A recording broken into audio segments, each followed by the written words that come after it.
Hola, eh, quiero compartir un estudio que está en trabajo de un artista muy admirado y querido, a quien nunca conocí personalmente, ni me ligan a él intereses interesados. Es cierto que se remonta a una tradición masculina en la cual él se insertaba y por lo mismo puede estar ya no tanto bajo la sospecha, porque ¿qué vamos a sospechar de él? Digo yo, sino que puede estar en el fuera de lugar respecto a los asuntos que hoy en día con justicia son más relevantes, de autoras feministas y artistas, de las diferencias LGTB o de las lecturas políticas, ¿cierto? Y la indiferencia de las personas interesadas en ese tipo de lecturas respecto a este estudio puede que sea justa. Por lo mismo, yo me pregunto si dedicar todo este tiempo a Jorge Pérez Castillo, en pocas palabras, puede ser tiempo perdido. Pero me respondo que toda mi vida fue tiempo perdido, así que, ¿qué más da? Solo la humilde propuesta antigua, entre comillas, sobre un dibujante excepcional, afiliado al Partido Comunista, dice Carlos R. Martínez, que quizá nos puede aportar hoy día no en el mensaje coyuntural, sino en la libertad del dibujo. Eh, Hay poca información sobre él. Tenemos esta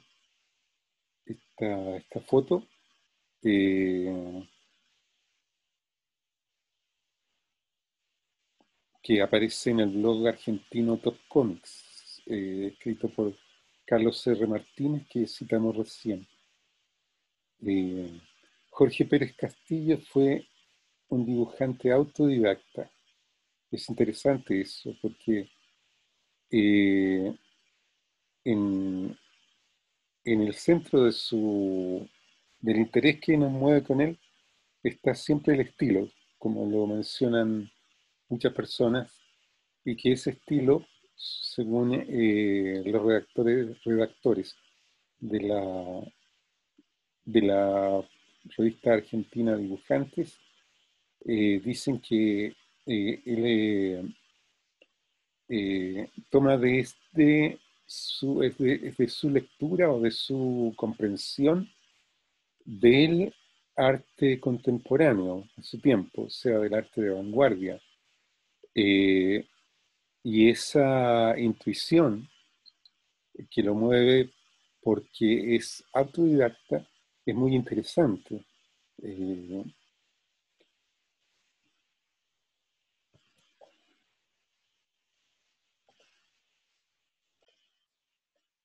Acá tenemos la página de la revista Dibujantes, que está fechada más o menos el año 1957, donde hay otra foto de Jorge Pérez y una muestra de sus dibujos, eh, de ese momento, ¿no? Que se lo describe allí como un flaco, alegre y movedizo, eh, muy amable, incluso encantador, hijo de artistas trashumantes. No hay más datos del tipo de arte que practicaban sus padres. Nació en la provincia de Chillán, en Chile, una fértil provincia, y además tuvo un hermano llamado Arturo, otro gran dibujante de historietas, eh, y según los diversos datos biográficos que podemos encontrar, su vida y su carrera discurrieron consecutivamente entre Chile y Argentina. No es mi objetivo hablar de su biografía, porque existe una página de Facebook dedicada a él y varios artículos y referencias que pueden hallarse en Internet, en los cuales yo me baso para estos datos biográficos y que les recomiendo ver.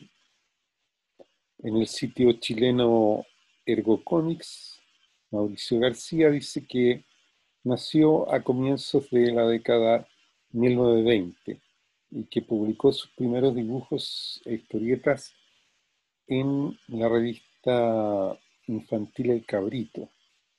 Dice García, comillas, el dibujante pasó por la revista con al menos la historieta La sombra del maestro y la serie La nave de los argonautas desde 1943. Desafortunadamente, Mauricio García no reproduce ninguna imagen de ellas. Después agrega que emigró a Argentina en 1948, aunque ese dato no es muy seguro.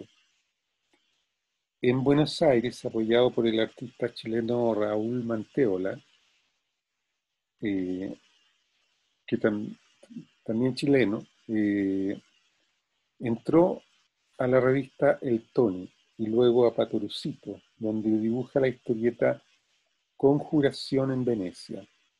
Es esta tira que tenemos acá, que ya pronto trataremos de estudiar el dibujo de ella. Conjuración en Venecia tenía guiones de Leonardo Badel, que según se dice también apoyó bastante, le tenía cariño a Jorge Pérez.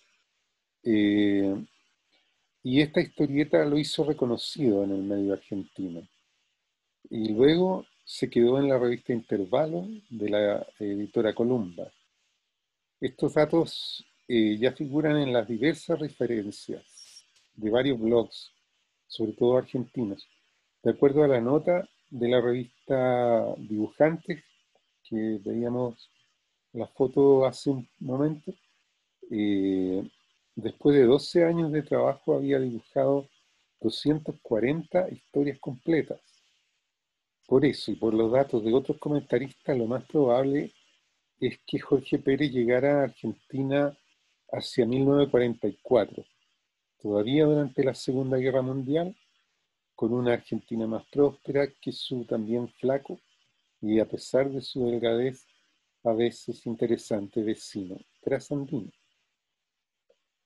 Entonces fue en Argentina donde se formó como historietista e ilustrador profesional, produciendo una obra importante, la cual no conocemos mucho en Chile. La carencia de compilaciones, según me contaba Carlos Reyes G., guionista y editor chileno, no se debe solo a la pérdida y diseminación de sus originales, tampoco al interés de los editores de uno y otro país, sino que ha incidido que los derechos para editarlos han sido complicados hasta ahora y ojalá que estos se allanen. Su retorno a Chile hacia, se data hacia 1969 y se quedó acá trabajando para varios lugares hasta mediados de los 80. Es decir, que fue testigo de la elección y del gobierno popular de Salvador Allende, eh, soportando después el golpe de Estado de Pinochet, eh, y permanece en Chile, según Carlos R. Martínez, hasta mediados de los 80. Eh, en el blog Mil Plumines Argentinos, Martínez dice que poco se sabe de su actividad posterior, salvo la historieta El Derviche, publicada en la revista Tidbits en 1991. Acá tenemos una página del Derviche que es buenísima, buenísima. Y que en esos años 90 colaboró con Arturo, con su hermano Arturo, haciendo una biografía de Pancho Villa y Emiliano Zapata, y un personaje apache llamado Tacoma. Y comenta Carlos R. Martínez que en estas últimas no se reconoce su estilo. Los redactores de las diversas notas disponibles coinciden en hablar de su estilo, o dicho de otra manera, coinciden en que para hablar de Jorge Pérez Castillo hay que hablar de su estilo. No sé si para todas y todos los dibujantes es válido este enfoque. Probablemente sí, ya que el estilo personal y reconocible era, y quizás sigue siendo, una preocupación principal, y también parece serlo para quienes escriben sobre dibujo y sobre las y los dibujantes. El artículo ya mencionado de la revista Argentina Dibujantes, cuando Jorge tiene más de 10 años de oficio profesional, eh,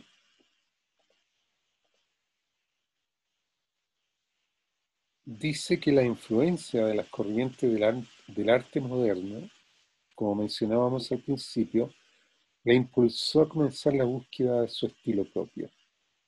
Comillas, de esa lucha, de ese deseo de definir una personalidad, surge ese dibujo simple, síntesis de una forma idealizada por el artista que se define como tal. Cierre de comillas.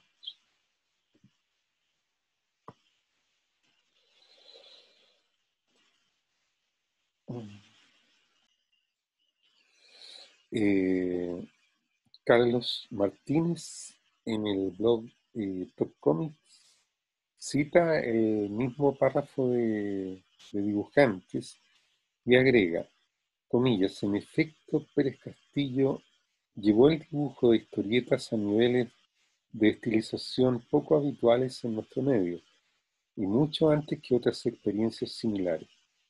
Prueba de ello es la historieta Después yo partiré, de Francina Siquier, publicada en un álbum Intervalo en 1963, y en la cual llega casi a la abstracción mediante el uso de diversos grafismos y el empleo de la técnica del collage. Bueno, esa historieta es la que estamos viendo acá, que el mismo autor reproduce en su blog. Es interesante, hecha en 1963. Eh, Germán Cáceres, en el blog Las Duendes, dice: la esencia y la simplificación constituyen el corazón de su estilo, aplicando el negro pleno como si fuera una mancha, preanuncia al mismo Prat, como lo afirma José Muñoz, un incondicional admirador de su obra. Por eso, a través del estilo, podemos comenzar este comentario, pues aunque lo que yo personalmente quiero observar es el dibujo, el concepto de estilo se impone o se hace ineludible, porque parece flotar una identidad entre los dos términos.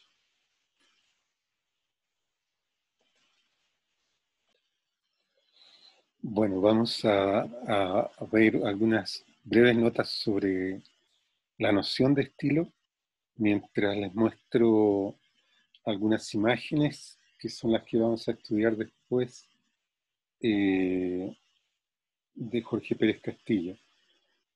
La pregunta de qué es el estilo en el arte tiene varias respuestas y definiciones y teorizaciones en debate, y bastantes factores que actúan sincrónicamente y que por lo mismo necesitarían una atención especial en otro comentario. Pero no por eso vamos a dejar de tratar de abordarlas acá. Eh, Sin embargo, hagamos un paréntesis. Cabe decir que para bastantes historiadores o críticos de las historietas, eh, y en especial del humor gráfico en Latinoamérica, y también para muchos lectores, son más importantes los contenidos o los significados, ya que asuntos como las maneras de dibujar o de narrar serían aspectos subordinados o incluso burgueses. Eh, al lado de los mensajes. Aunque puedan tener parte de razón, de acuerdo con ellos se diría que el dibujo no fuera un elemento deliberante en los mensajes a que tanto se atiende. Y sin embargo, todos sabemos que no es así. Supongamos que en cuanto a la individualidad de cada uno que dibuja, el estilo es simplemente la manera en que tú dibujas, la manera en que te salen las cosas, que vas haciendo evolucionar con el trabajo y con distintos instrumentos.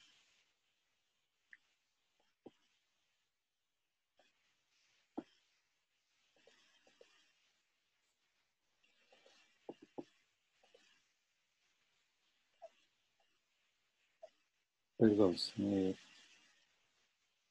se me perdió la ayuda a memoria. Eh,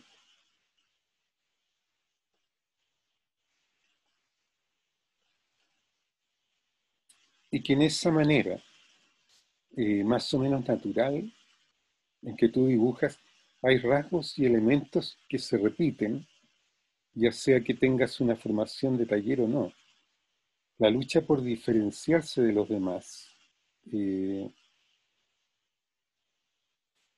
y ser reconocido a primera vista es una preocupación un poco reducida, que podría entenderse más bien como el trabajo, muchas veces duro, de encontrarte a ti mismo o a ti misma a través del dibujo, entre un cúmulo de gustos parecidos y presiones que recibes a cada momento, y no simplemente el diferenciarte de los demás. La hoja en blanco, como decía el filósofo Sergio Rojas, no está en blanco, sino que ya está llena. Ese es el problema que nos plantea, y desde esa perspectiva, el trabajo no es llenar la hoja, sino limpiarla de lo que no eres tú. Esto es cierto, suena un poco idealizado en favor de la claridad, pero concentrados en el dibujo, lo que llena tu hoja en blanco muy a menudo es la influencia de estilos ya forjados, por decirlo así, que te influyen no solo por imposición, sino por fascinación, porque nos gustan y nos mueven. Son estilos o mundos, ¿cierto?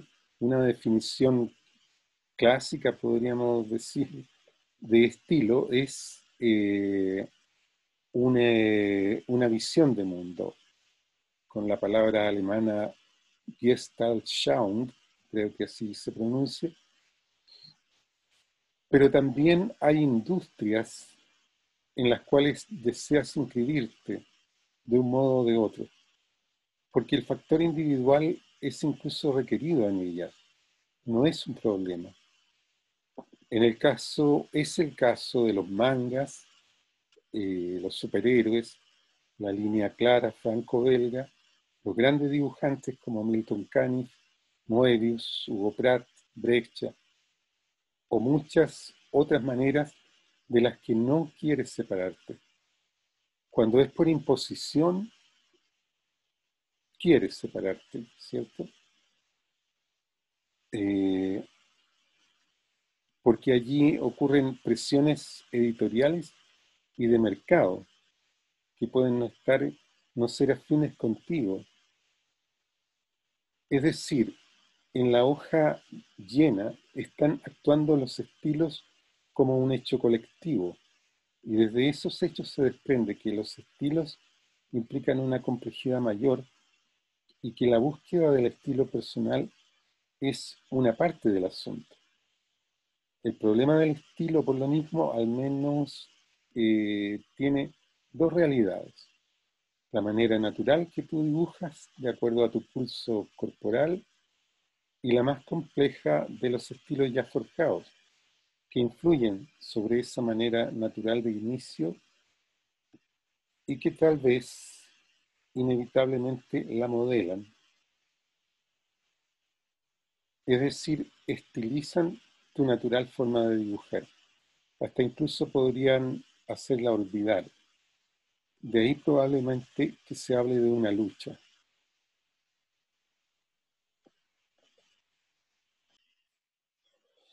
Ahora hagamos una aproximación a la evolución del estilo de Jorge Pérez Castillo.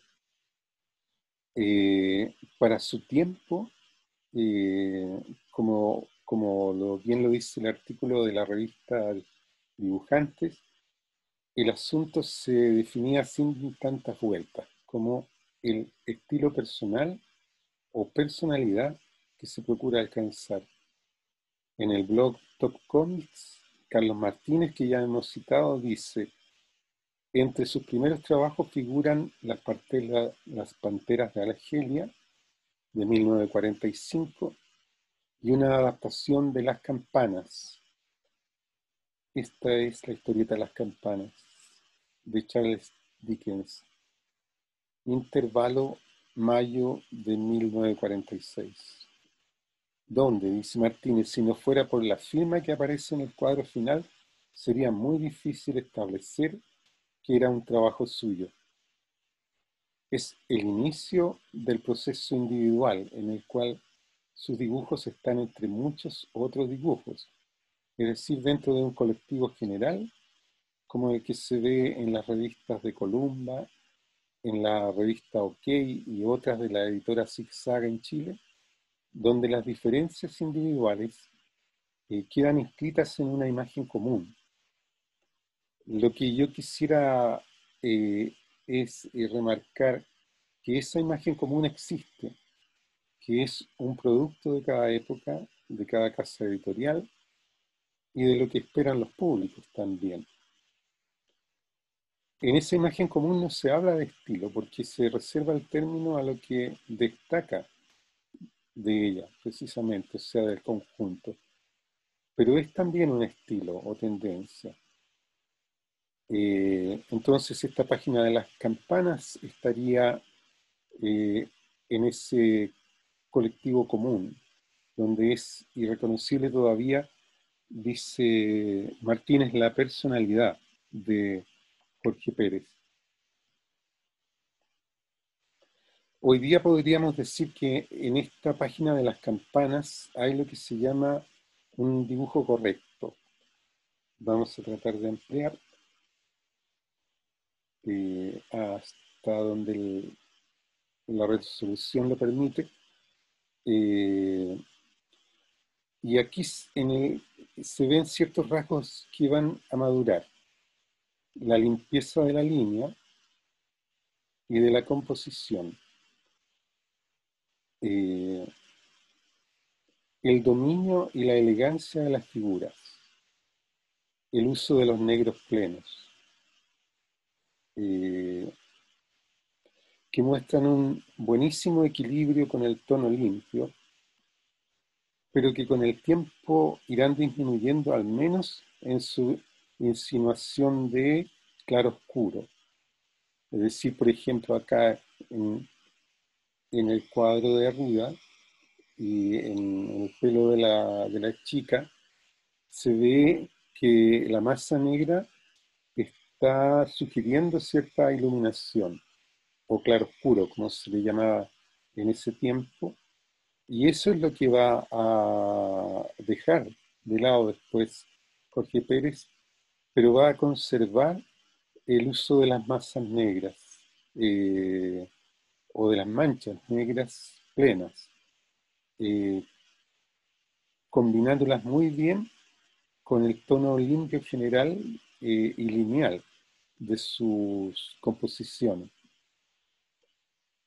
Eh, y algunas cosas van a ir desapareciendo a medida que va madurando, como son los achurados, por ejemplo acá en las ventanas, en eh, en las terminaciones de de las manchas de luminosidad, o sea, quiero decir de las sombras, las termina con unos achurados finos, muy típicos, y ese rasgo característico del dibujo de historietas, Jorge Pérez lo va a ir limpiando. Eh, Intentemos seguir la evolución de su estilo de acuerdo a las reproducciones que están disponibles en Internet. Eh, Hay una cosa que al final no me ha quedado clara. Esta historieta, La Conjuración en Venecia, publicada en Patorucito, no tiene fecha precisa, pero se puede presuponer que, o suponer según los datos, que estaría entre 1945 y 1950 y que sería quizá anterior a las campanas. Eh,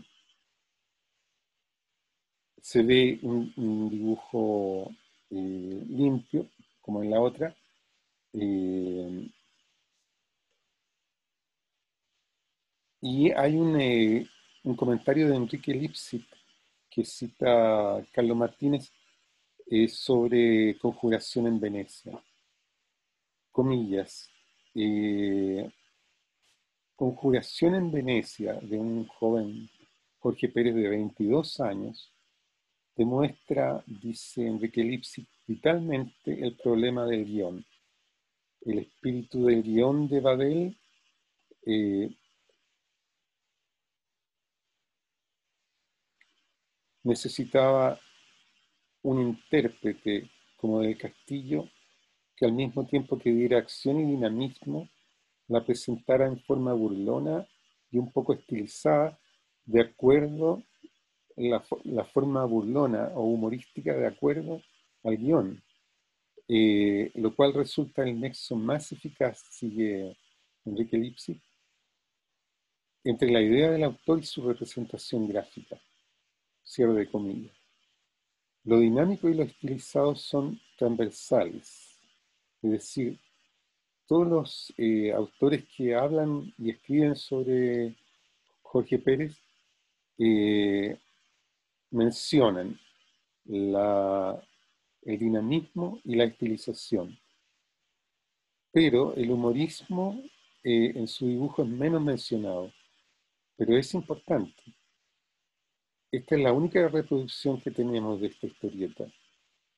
En él se aprecia un trabajo de ambientación muy cuidada y bien resuelta. Atención aquí en el dibujo de las mangas del personaje a la derecha. Eh, y allí una de las formas que decíamos recién que Jorge Pérez va a transformar en una característica suya muy singular, eh, que es el trazo libre. Eh, como la desvinculación de la función representativa del trazo. Eso lo iremos viendo más adelante. Eh, en el blog eh, Chiquirritipis eh, se reproduce una historieta llamada Un relato, con texto de Mark Twain, y que estaría fechado en 1950. La revista, el ejemplar de intervalo, es de 1950. Eh, pero uno lo siente, o lo sentimos anterior a, a Conjuración en Venecia. Eh, Probablemente porque parece un dibujo menos elaborado todavía que el de Conjuración, más adolescente. Después tenemos Fantasio, todas estas publicadas en intervalo o intervalo, no sé si se pronuncia más correctamente el nombre de esa revista, eh, aproximadamente de 1953. Está las masas negras y la línea limpia. Eh, Todavía hay un poco de sugerencia de iluminación o de claro oscuro, pero ya también se ve que la mancha, la masa negra, es un efecto de composición, de equilibrio de negros y blancos. Y no hay interés en producir un clima en base a la luz, ¿no? Sino en base a la composición. Eh, pero aquí la línea también es más enérgica que en las campanas o en Conjuración en Venecia.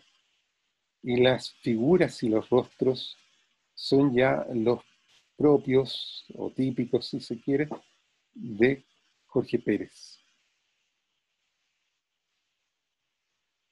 Eh, en lo consecutivo, Jorge Pérez va alcanzando su personalidad con ese dibujo limpio, de trazo preciso y regular, que con el tiempo va a liberar de un modo fascinante.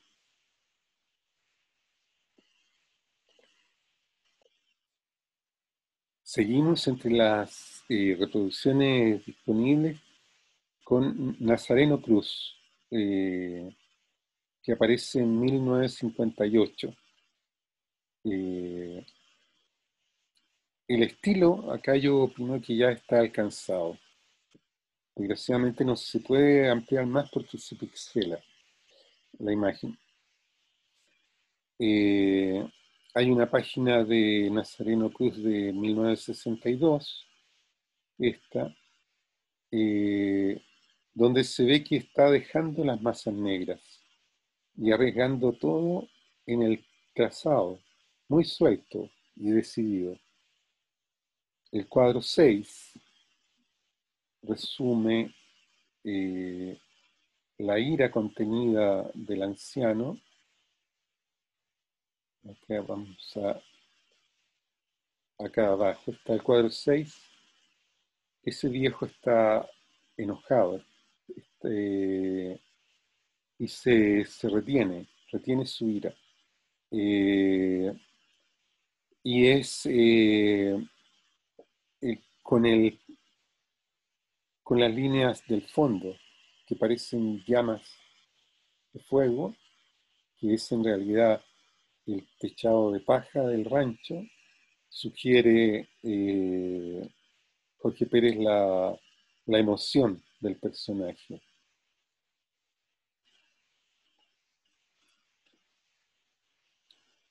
Después, eh, en las historietas que se mencionan, tenemos la que ya vimos un poco, Después yo partiré. Es una historia de tipo romántico, del contexto de Francina Siquier.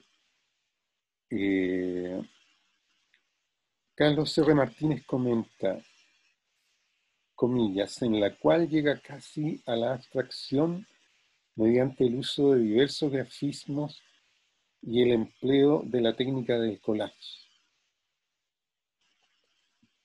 Aquí tenemos otra página probablemente de Después yo partiré, en el que está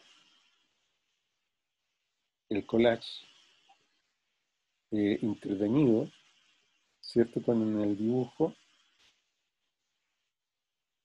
Eh, Estos grafismos extraordinarios. ¿Por qué? Por la libertad de interpretación. Los, eh, los redactores de los distintos blogs mencionan la dificultad que era en estas historias románticas, la abundancia de texto.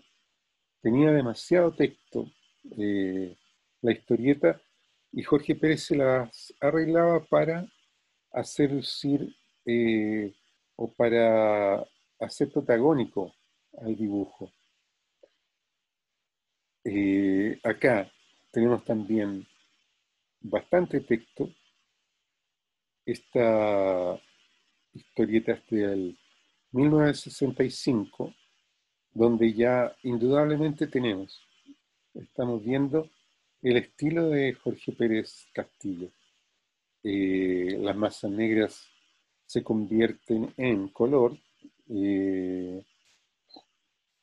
nada de uso de luces y sombras, y el trazo, un trazo sintético, justo y muy suelto. La combinación entre dibujar un trazo preciso y sin embargo suelto, espontáneo diríamos, es una de las características que hacen admirable a Jorge Pérez Castillo. Eh,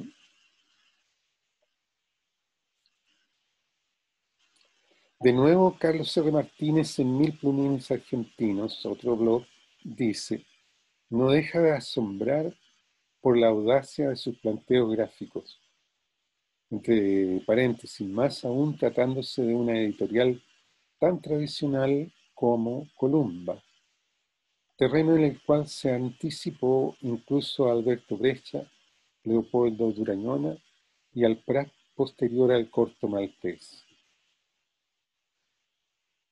Y esta última historieta, publicada en Argentina, que ya la mencionamos, el Derviche, donde ya observamos la madurez plena del autor.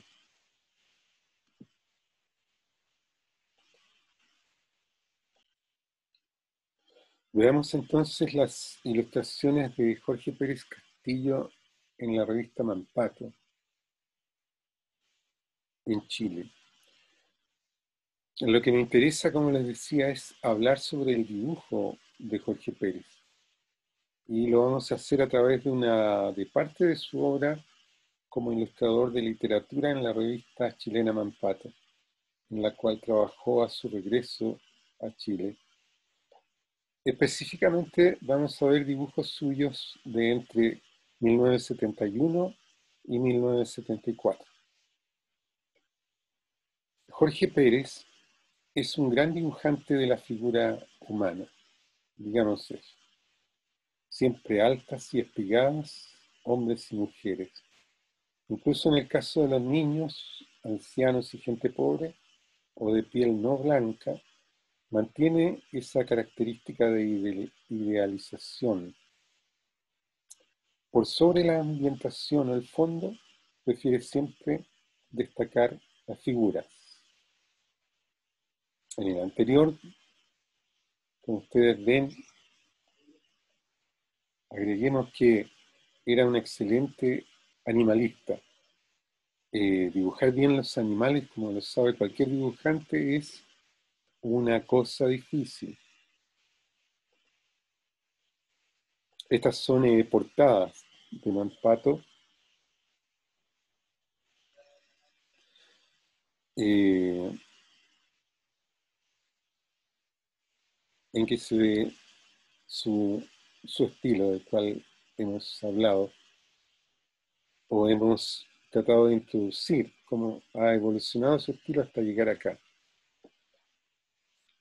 Comencemos por lo que tal vez fue su inicio en Mampato, ilustrando Moby Dick, desde el número 70 al 74, de mayo a junio de 1971, donde para la portadilla del cuento la revista usó todavía ilustraciones extranjeras probablemente, de tono pictórico y realista en la tradición conocida de las ilustraciones literarias y publicitarias. Eh, la revista Mampato compraba usualmente material francés y belga, al menos para las historietas. Eh, los dibujos, los trabajos de Jorge Pérez son casi siempre dibujos en línea de pluma y aguada transparente. Acá en este, Cuicuej, difícil pronunciarlo, el arponero neozelandés entra en la pieza sin saber que allí se encuentra Ismael y que éste se ha despertado con susto, tal como lo cuenta el relato. Y está justo incorporándose, afirmado en su codo. Allí tenemos un dibujo narrativo que resume, incluso sin necesidad del texto, los momentos previos, cuando Ismael dormía, y anuncia que algo va a suceder. Observemos, aparte del movimiento congelado y la tensión de Ismael, el rayado ondulante de la cama, la limpieza de los perfiles y el mismo gusto por los perfiles, y las manchas de aguada de la penumbra, así como el relleno de la sombra del perfil de Quiquej, el arponero, que se aclara para dejar muy nítida la cabeza que lleva en la mano.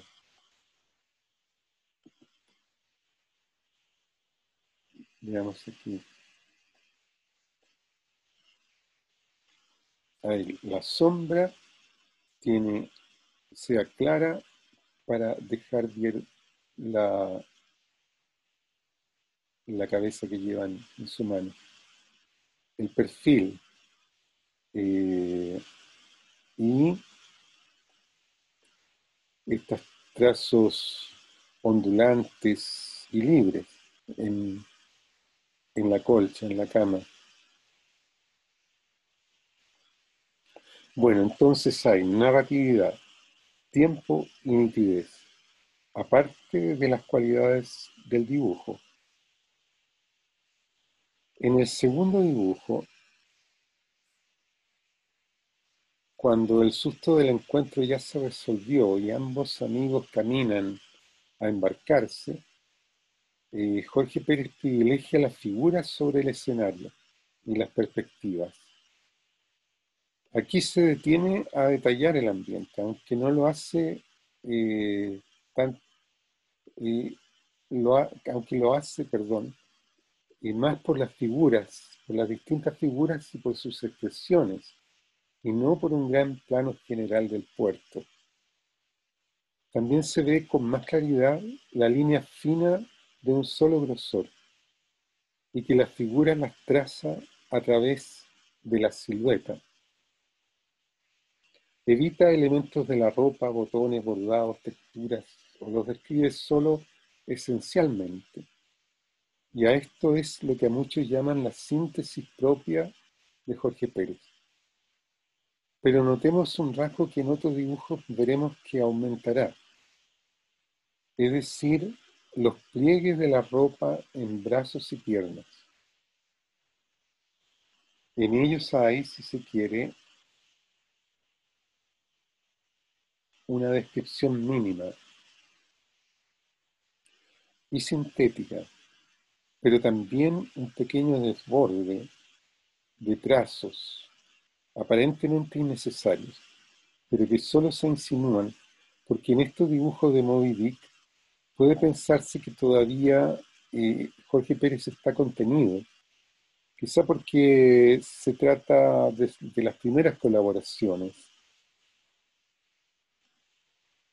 En el siguiente dibujo que tenemos, este baile de marineros, eh, tenemos siempre la primacía de las figuras, el punto de vista medio de la cámara a la altura humana, si puede decirse así, pero notemos, por ejemplo, que los sencillos elementos del barco, el piso de tablas, el borde o la tarima, los cordeles están un poco deformes y hasta descontinuados en su ondulación. Quizá ello sea porque al tratarse de una escena donde debe describirse movimiento y dinamismo, con bastantes figuras, lo principal en el conjunto es la composición de ritmos y movimientos. Quiero decir que la ondulación de esos elementos es de acuerdo a la composición. También otro rasgo del estilo es la separación de las figuras. evitando superposiciones. Y cuando debe superponer figuras y objetos en distintos planos, como aquí se ve, las perfila para que cada una quede nítida respecto a las otras. Y en ese trabajo podemos observar que el dinamismo es más visible en las contraformas que en las figuras.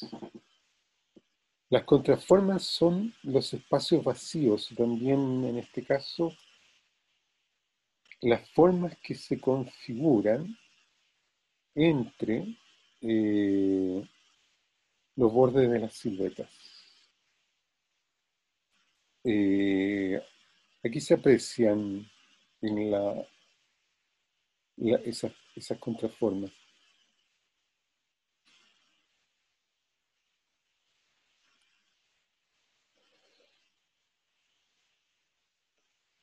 Se ve lo que los comentaristas mencionan: simplicidad y formas idealizadas, síntesis y trazos sueltos. Pero también aparecen elementos del dibujo y la narración que nos interesan.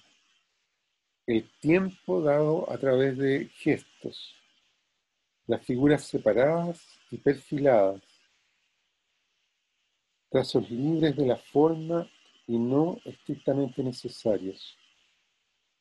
Véanse acá los pliegues del marinero, de los pantalones. Allí los pliegues de esos pliegues de los pantalones también.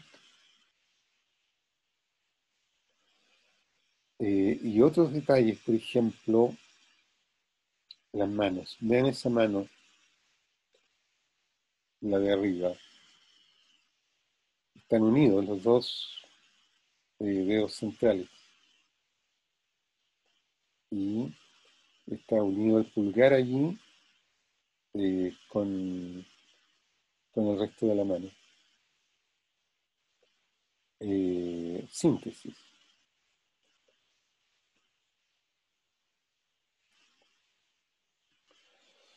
En los dibujos finales de Moby Dick podemos ver la manera de dibujar el mar, que podríamos llamar más bien que dibuja el movimiento del mar. El agua y el mar son problemas de dibujo importantes que son resueltos de distintas maneras. A esas maneras las llamamos estilo.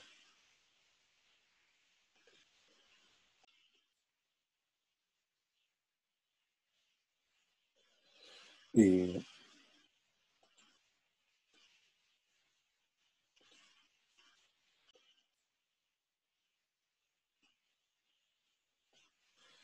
Bien, vamos a ver unos ejemplos de dibujo de mar en el que habíamos quedado.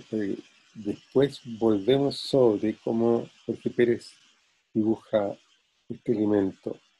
Eh, por ejemplo, tenemos la manera de Hal Foster, este dibujo del príncipe valiente. Es muy característica para describir con formas ovaladas en positivo y en negativo, eh, y muy bien coordinadas el agua y la espuma de las grandes olas. Estos óvalos se resuelven en trazos curvos llenos, pero con los extremos en puntas, ¿cierto? Como acá. Eh, eh, con los que se dibuja el agua más tranquila. No digo que Foster haya creado esta manera, porque no lo sé, pero en sus dibujos se ve claramente su dominio y probablemente por influencia se ven muchos dibujantes. Por ejemplo, en Temo Lobos que siempre reconocía su admiración por Foster. Veamos, por ejemplo, a Hugo Pratt, eh,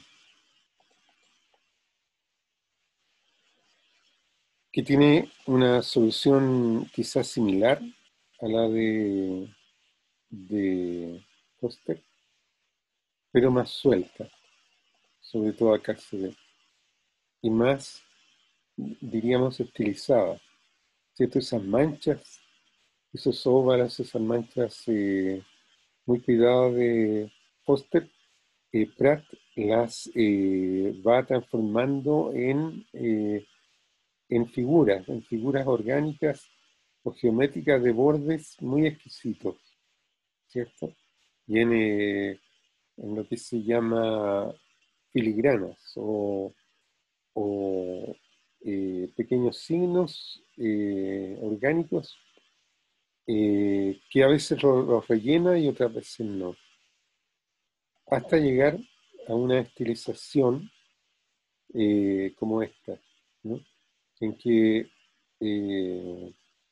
combina esa, la composición. Ya hablábamos de eso, de los dibujos de Jorge Pérez, en que la mancha negra plena está usada como composición y no como luz y sombra. Este es un dibujo de Hugo Pratt para, para, para dibujar el mar. Otro ejemplo, vamos a preferir autores nuestros, es Lucas, un ejemplo distinto. Eh, Lucas no soluciona el agua con manchas, sino con líneas. Eh, Fíjense en esa ilustración, fíjense en esta. La, el oleaje fuerte lo resuelve con líneas muy sueltas, achurados, ¿cierto? Eh, Ese tipo de achurado en que la pluma no deja el papel, está siempre. Entonces retorna en una vuelta, va para abajo, va hacia arriba, va hacia abajo, no abandona el papel hasta que está terminado.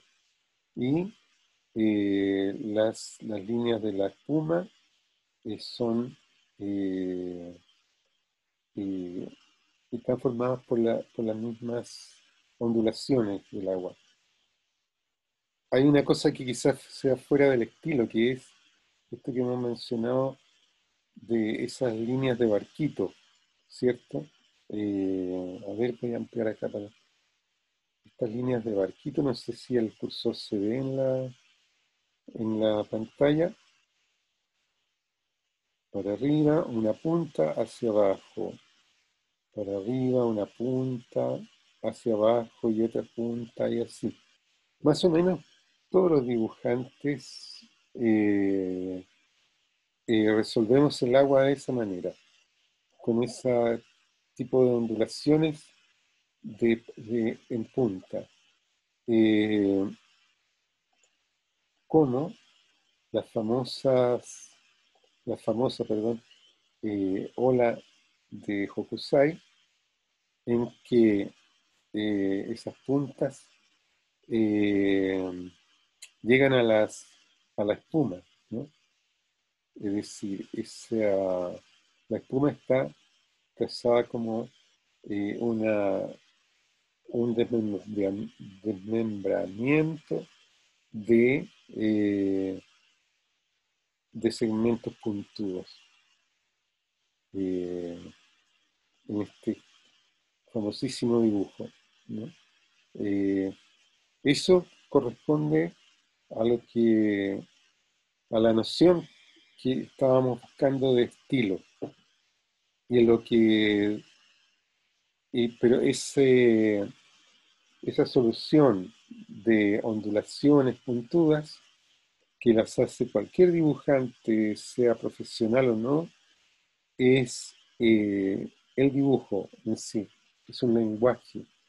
El estilo es una parte del dibujo o del lenguaje. como se quiera llamar. Eh,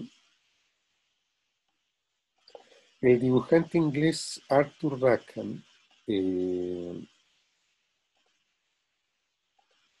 este dibujo de 1851, estructura las masas y líneas continuadas. Eh, eh,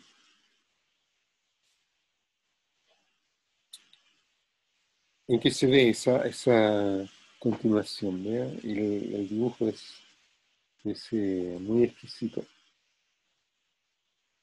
Eh, para nosotros, no sé si para su tiempo, resulta sugerente, resulta eh, expresionista o muy expresivo, ¿no?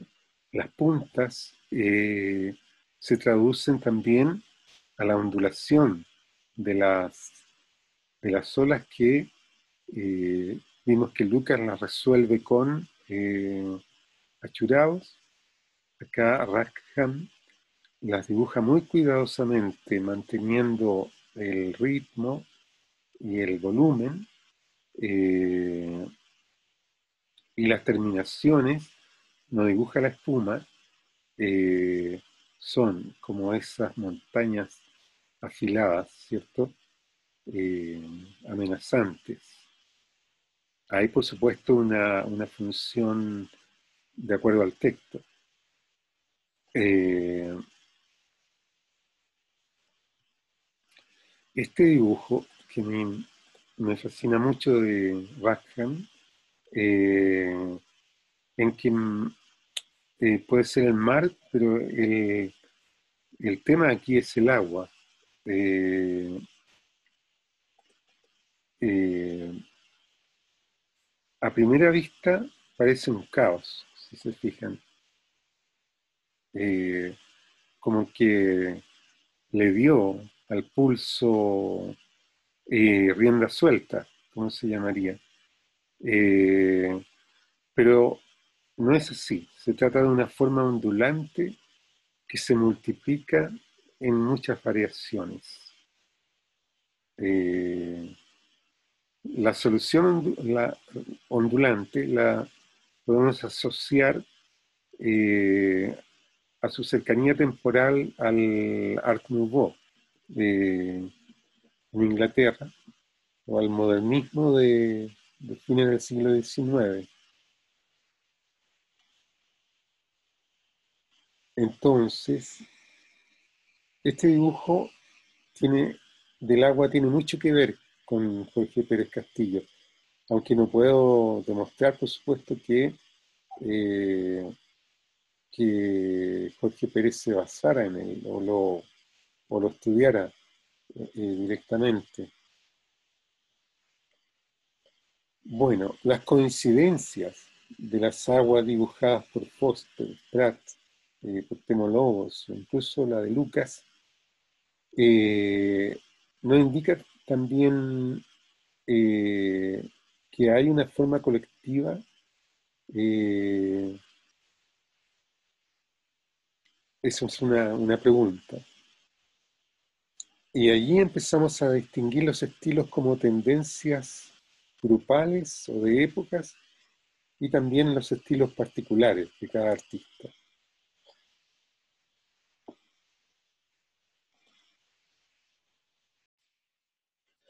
Volvamos al mar de Jorge Pérez, que aunque tiene elementos comunes con los que artistas que hemos visto, es visiblemente distinto. Si ampliamos este dibujo, observamos cosas que no hemos visto y otras que sí hemos visto en nosotros. Eh, las espumas redondas eh, que se intersectan en puntas, como en la famosa ola de Hokusai, acá aparecen bien en punta o bien redondeadas. se fijan, sobre todo la ola central. Eh, la primera impresión del mar de Jorge Pérez es el caos también, como un rayado catártico eh, y expresionista, como en el dibujo de Rackham, que requiere una pausa y una segunda mirada. Pero Jorge Pérez no hizo en cualquier caso una síntesis en el agua, ¿no es verdad?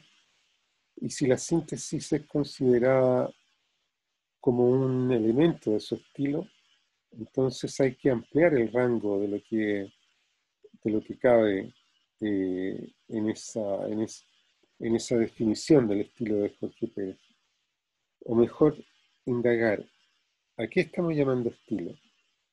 Por ejemplo, mediante la duda de si ese concepto no está cubriendo de alguna manera a todo el resto. De modo que hablamos de estilo, pero casi nunca de dibujo. Aquí, esta es la ilustración final de Moby Dick. De nuevo tenemos ese aparente caos. Hay mancha, hay trazos en punta, hay trazos ondulados, suaves, que precisamente no podemos, se resisten a la descripción. Eh, y eso, por supuesto, que es un mérito. Vamos a buscar este otro dibujo que eh, tiene también mucha relación con el dibujo de Rackham. No es una copia, por supuesto. Eh, observen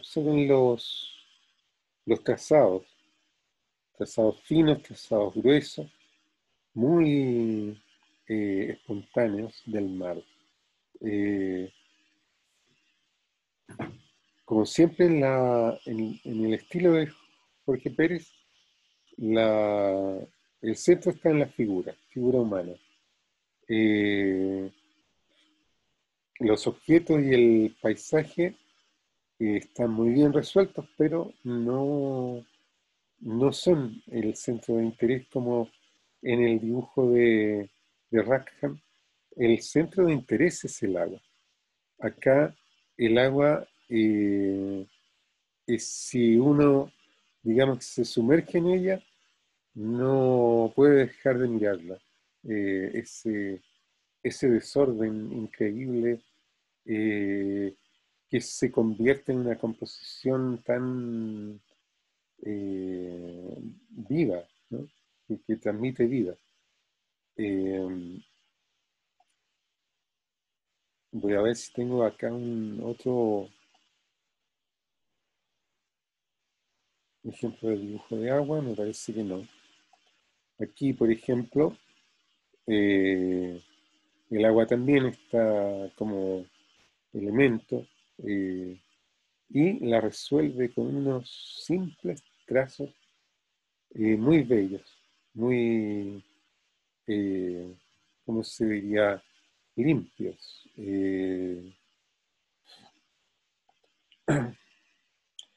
Bueno, entonces aquí ya estamos hablando de dibujo, que es lo que nos interesa.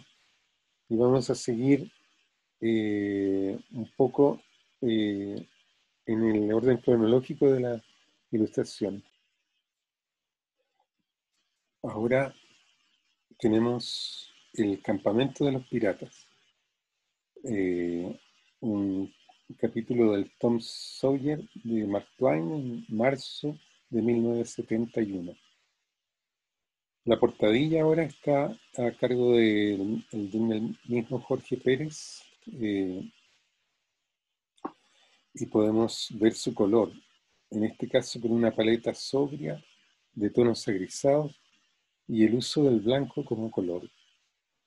En el trabajo de la composición, el blanco de los delantales y las mangas une a las dos mujeres en un bloque principal, en la que el trapecio o triángulo oscuro, acá, aquí, entre ellas, eh, se hace imprescindible para, para esa composición.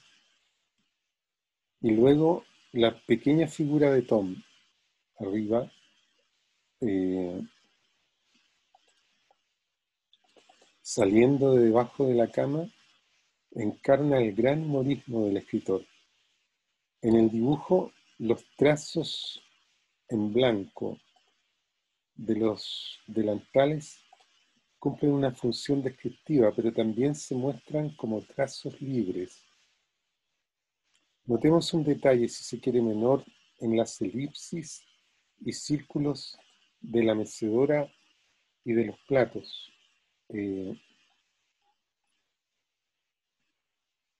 Acá, disculpen mi lentitud.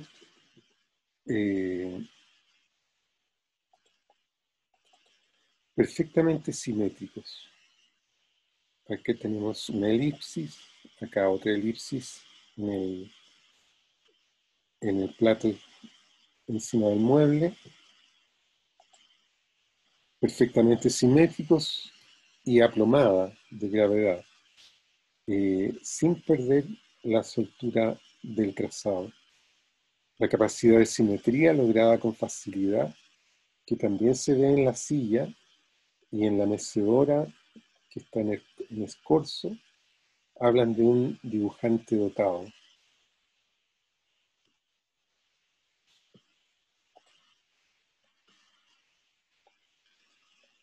Miren esa mecedora.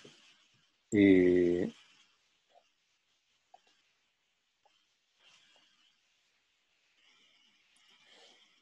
los dibujos interiores mantiene las cualidades del trazo limpio y regular y los gestos de los personajes, o sea, continúa el rasgo de síntesis y simplicidad.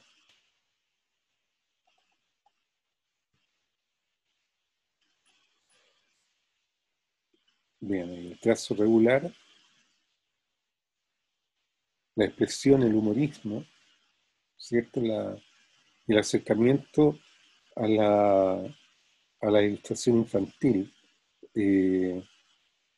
Vean los pliegues de esta manga, de esos pantalones, y los trazos mínimos con que describe los rasgos, los rostros y las expresiones.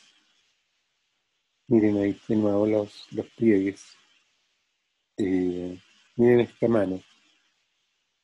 No todo el trazo está lleno, sino que deja sin terminar varias partes, como en la mano del marinero que habíamos visto. Vean aquí esta mano, de nuevo, como la mano del marinero. Están unidos en una sola los dedos centrales. Y la solución de esta mano de acá también. Síntesis, simplicidad. Vamos a ver el llamado de la selva. Esta ilustración de junio de 1971. Lo que dijimos al principio, Jorge Pérez es un muy buen animalista, cosa que es difícil. También vemos que al momento de ilustrar una escena de violencia, como acá arriba,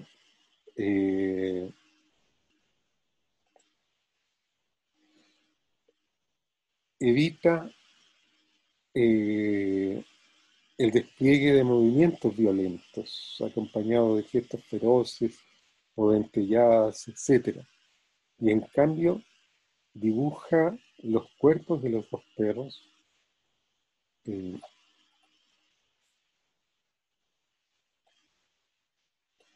quietos pero fuertemente tensionados. Eh, es decir, no evita la violencia verdadera que se describe, eh, porque ahí está la mordedura mortal y pinta la sangre. Eh, pero hay una quietud. Esto pertenece al trabajo interpretativo de la ilustración, que envuelve la elección e interpretación, no solo de las escenas o las descripciones literarias, sino sobre los temas profundos que dichas escenas contienen o connotan. Nótese también, como en los pliegues, estos trazos anatómicos eh, que están hechos en el mismo sentido de libertad del trazo. Ahora vamos a ver El Príncipe y el Mendigo, de enero a febrero de 1972, 7 meses después de Moby Dick. El dibujo ha variado desde la contención del trazo regular y la silueta más o menos limpia a un trazo más fuerte, valorado, con la pluma que se carga sobre el papel. Eh, Veámoslo acá.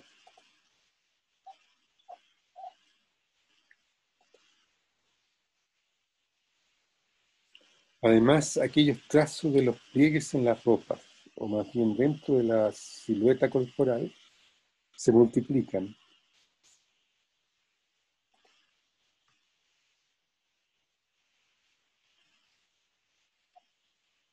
Miren los pliegues acá.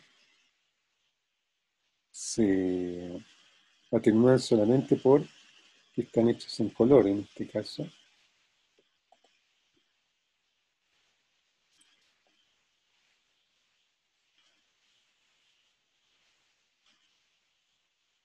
Voy a hacer una pausa porque hay una ilustración que me falta y quiero mostrar. Acá decíamos que aquellos trazos de pliegues en las ropas, o más bien dentro de la silueta, se multiplican. Se ve en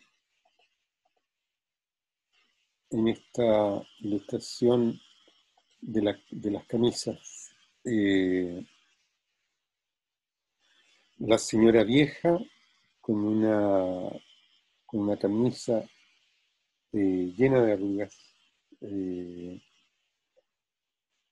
surcada de trazos, también la espalda del niño.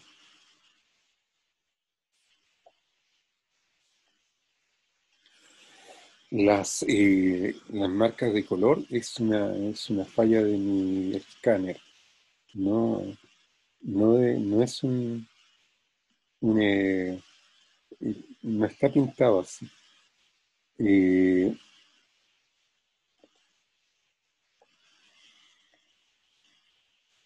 las mangas de la camisa, fijémonos de este personaje a la derecha que se llama Juan Canti, eh, así como las de la espalda del niño, eh, son manchas grandes y arrugadas, vestidos rasgados de gente pobre. Podemos decir que en esta función los trazos en el dibujo eh, son signos para significar algo, o si se quiere para representarlo. En este caso son las marcas de la pobreza, incluso en las niñas. Vean ellas, allí tienen esos trazos firmes que significan pobreza, ropas pobres.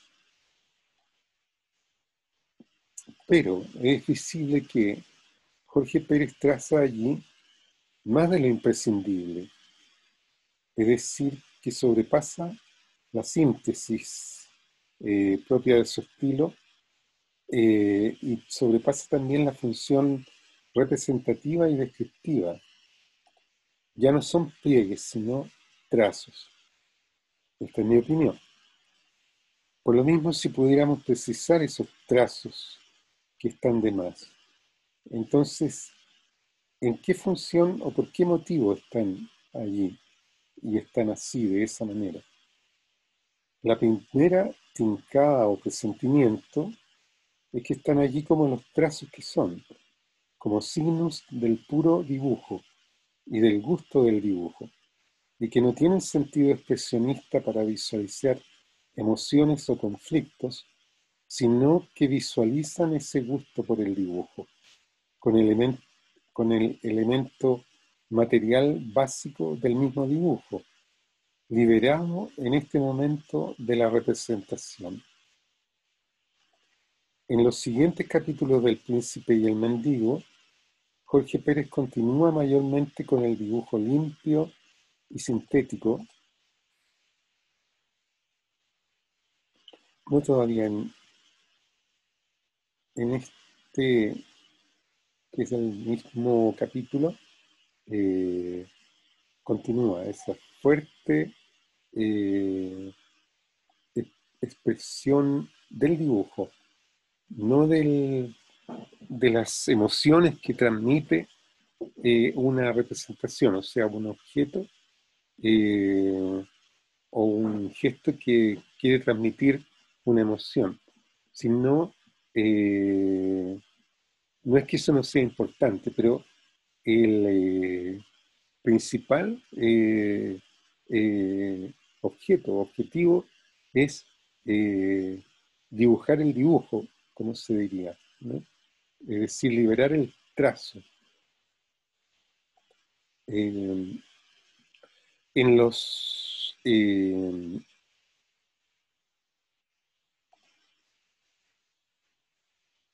los dibujos siguientes de los próximos capítulos, decíamos que Jorge Pérez continúa con el dibujo limpio y sintético,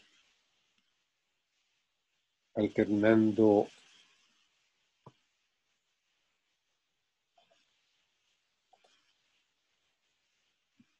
trazados finos y regulares con otros fuertes, y en los lugares adecuados, como en los montones de paja o las mangas y los pliegues, libera el trazado libre.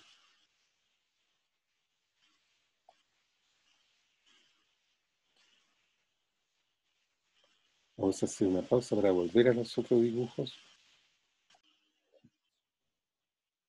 Aquí en este dibujo de la portadilla de un capítulo de El Príncipe y el Mendigo, se ve claramente que después de la contención de Moby Dick aparece el que llamamos el estilo de Jorge Pérez, o más bien lo que yo prefiero llamar su dibujo. Eh,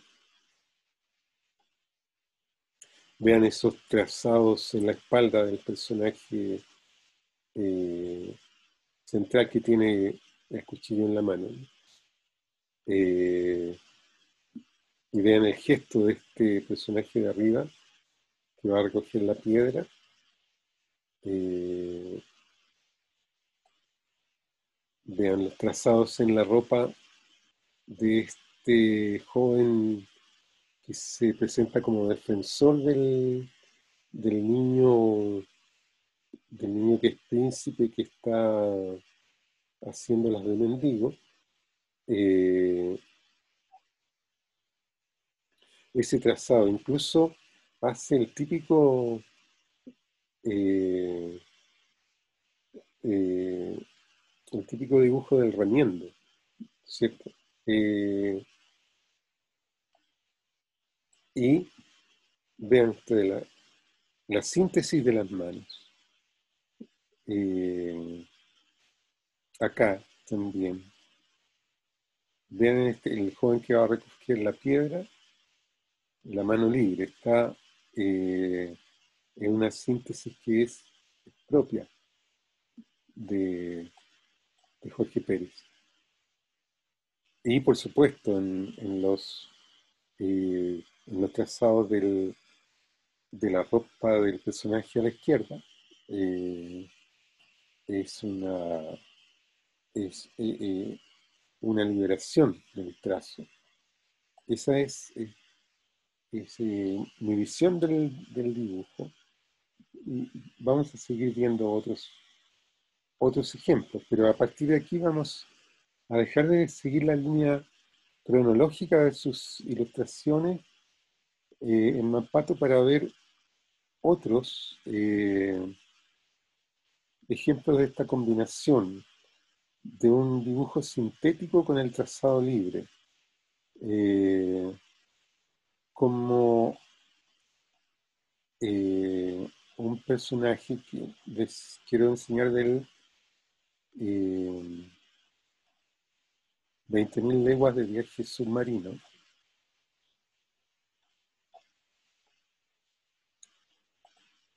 Acá,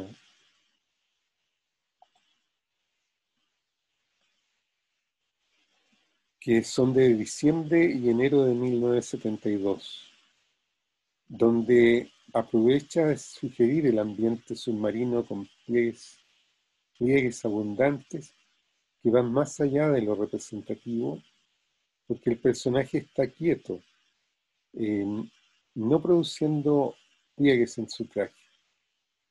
Eh, Además, en esta portadilla, eh, los pliegues en los pantalones del marino a la izquierda, que ya no está debajo del agua, eh,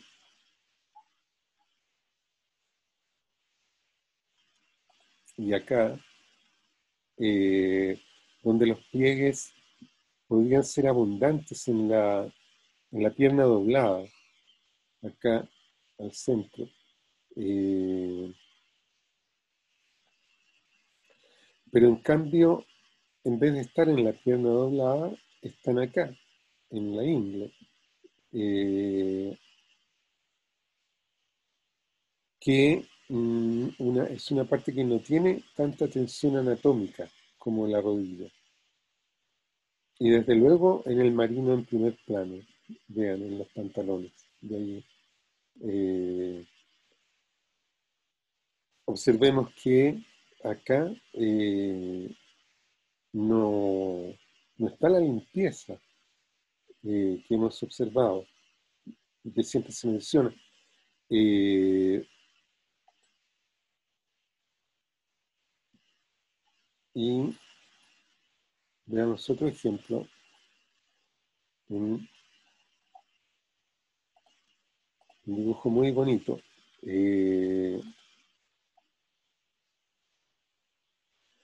del cuento Las Panteras de Argel, de un dibujo de octubre de 1973.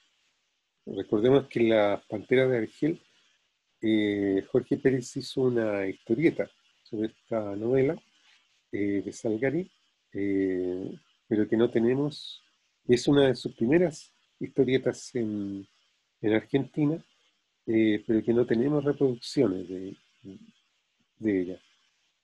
Eh, Aquí hay una variante distinta. Tenemos el gran arabesco lineal de las cuerdas cayendo. Eh, los juegos lineales para sugerir grabados en la armadura del personaje. Los pliegues en la vela, acá abajo, eh, que también está cayendo, y la gran forma negra de la capa, eh, que mantiene elevado como en el aire el peso de la composición. Esto, combinado con la limpieza de la silueta y la síntesis o economía de los otros elementos. los pliegues en los personajes de 20.000 leguas nos permiten abordar las influencias y relaciones de Jorge Pérez Castillo eh, con el dibujo y los estilos personales de otros dos grandes dibujantes, Hugo Pratt y Milton Caniff, eh, que vamos a tratar de abordar en un siguiente video, si es que puedo hacerlo, eh, después de este. Muchas gracias.